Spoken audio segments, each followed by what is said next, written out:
Hi there, my name is Frankie Picasso, and if you really need a label, I can give you a mouthful. Author, humanist, master coach, trainer, professional artist, best-selling author of 5 books, radio TV host, socialpreneur, and co-owner of a women's global media company, created by women, for women. But here's the thing, those are just the things that I do. They aren't who I am. I learned that lesson the hard way 23 years ago on a beautiful August evening. Before the accident, one of the wildest things I ever did was manage a world kickboxing champion. Imagine a woman walking into the male-dominated world of professional fight promotion. People thought I was crazy. They said it couldn't be done. And if you see my LinkedIn, it starts with, I am possible. The hurdles? Well, raising over $250,000 before ticket sales for purse money, medicals, print ads, radio ads, judges, announcers, card girls, the list was endless. Convincing the Toronto Boxing Commission to allow the show. That was a biggie. Negotiating to the TV rights with ESPN, hiring the only announcer you can, Michael Buffer, organizing doctors, judges, fighters, and halftime show. And, of course, promotion. Now, did I mention that there were only 2 of us, me and my fighter, doing all the work? Yeah. So 9 months later, under the bright lights with the roar of the crowd, my fighter won his 12th world title. Yay! The show was a big success. It was sold out, and it was just an amazing, amazing evening. After the show, my children asked me to never do that again. But you know what? 2 days later, I got a call from the Ontario government, and they asked if I could come and stage an event for them. Now, no one knew how they got my name, especially not me, but I was really glad that they did. My kids were at that age, they needed braces, I needed a steady income, and the benefits were pretty good. I ended up staying for 7 years and working my way up from justice to cabinet office to being appointed a very unusual role by the Secretary of Cabinet called Special Advisor for Spirit. Well, lesson number 1, when you dare to do what others believe you can't, you open doors you've never imagined. And lesson number 2 is a Frankieism. Opportunities aren't lost. They're just not actioned upon. So when opportunity knocks, open the door and say, come on in. Yes, please. Well, right after life kind of had an upside turn, I was leading a motorcycle ride into the setting sun. The heat from the day released that beautiful scent of clover and fresh cut hay. And it was perfect night for a beautiful motorcycle ride. We were just kilometers from ending that and having a cup of coffee, and then boom, I just saw this blur of red come out. A car had T-boned me. The next thing I know, I'm on the shoulder of the road. Gravel is swirling around me, it's biting into me, my nerve endings are jumping up and down in my body. It just felt like electricity, sparking, bolts of lightning. My left side felt like it was detached from my body, and I yelled out, how's my bike? A fire truck came, stood around. The police car came, stood around, but still no ambulance. No one touched me. Finally, a female officer came and she held my hand. The driver of the car kept back by my companions who were scared, livid that I'd been hit. The driver, he'd run blindly through a stop sign. I had an open fracture of my femur and tibia. My hip and pelvis were smashed. 60% of my body was broken and I was bleeding out. I didn't know it. I didn't know if I would survive the night, but I prayed I wouldn't be leaving my children motherless.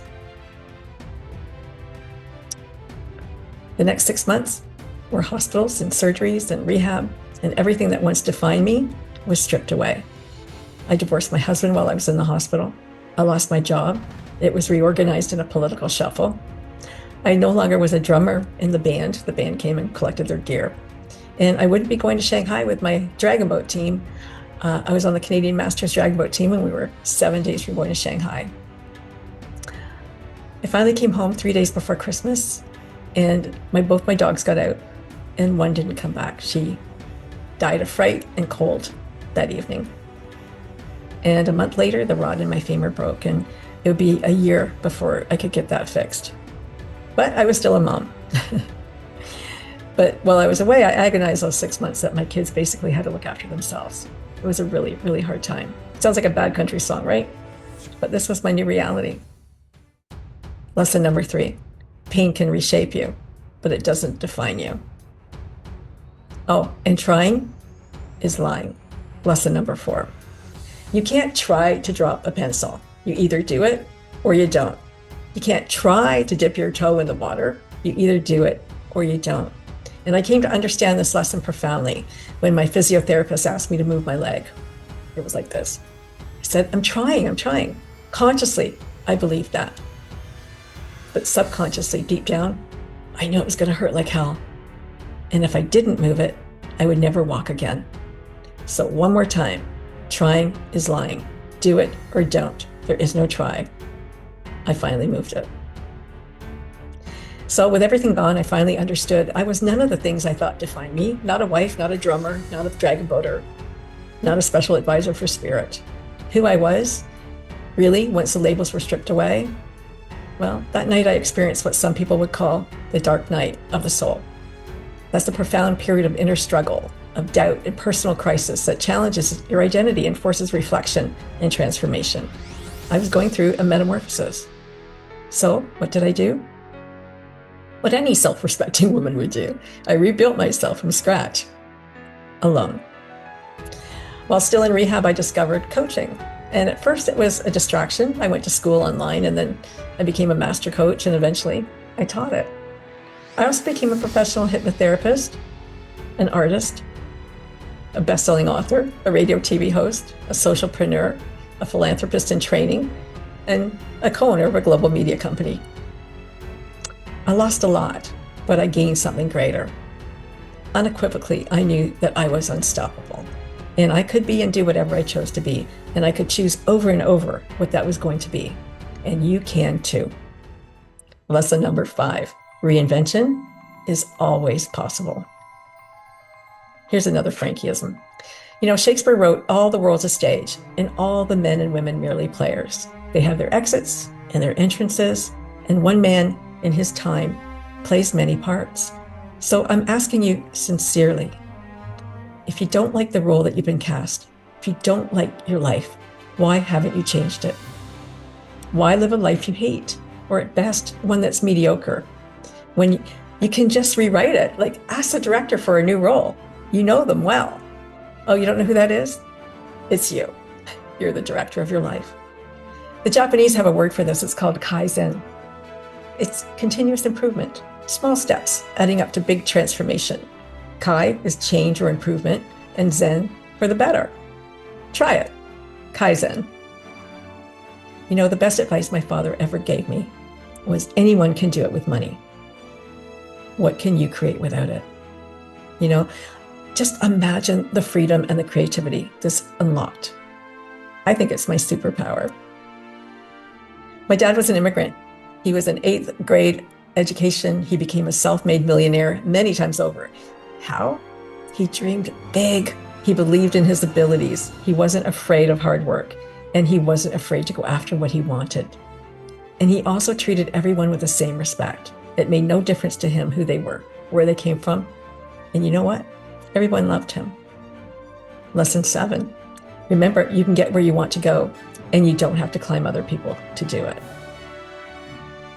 So here's what I want you to remember. You are stronger than you think. Believe in yourself, and if you can't believe in that, believe in me. I'm telling you this is true. Allow change into your life. Staying safe, staying mediocre, that's not living. Pain does not define you, so keep it to yourself. Nobody likes a complainer. Reinvent yourself or recreate yourself. Give yourself a new iteration every couple of years. It'll keep you fresh and relevant. Say yes more often. Be unstoppable in what you want. Don't let fear stop you from doing the things. And every now and then, do the impossible things. Say it with me. I am possible. So the next time you face loss or change or challenge, ask yourself this. What role do I want to play next? Do you have the power to rewrite your own story? Yes. And guess what?